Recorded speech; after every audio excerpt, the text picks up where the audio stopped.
സങ്കീർത്തനം 112. ദൈവഭക്തൻ്റെ സന്തോഷം. കർത്താവിനെ സ്തുതിക്കുവിൻ.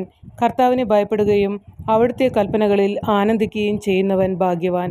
അവൻ്റെ സന്തതി ഭൂമിയിൽ പ്രബലമാകും. സത്യസന്ധരുടെ തലമുറ അനുഗ്രഹീതമാകും. അവൻ്റെ ഭവനം സമ്പദ് സമൃദ്ധമാകും. അവൻ്റെ നീതി എന്നേക്കും നിലനിൽക്കും. പരമാർത്ഥ ഹൃദയനെ അന്ധകാരത്തിൽ പ്രകാശമുദിക്കും.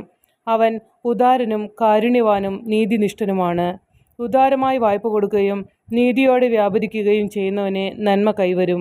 നീതിമാന് ഒരിക്കലും ഇളക്കം തട്ടുകയില്ല. അവൻ്റെ സ്മരണ എന്നേക്കും നിലനിൽക്കും.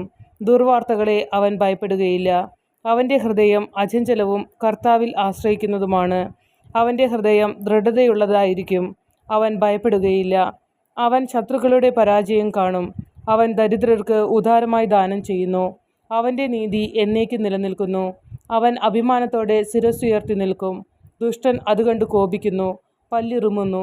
അവൻ്റെ ഉള്ളുരുകുന്നു. ദുഷ്ടൻ്റെ ആഗ്രഹം നിഷ്ഫലമാകും.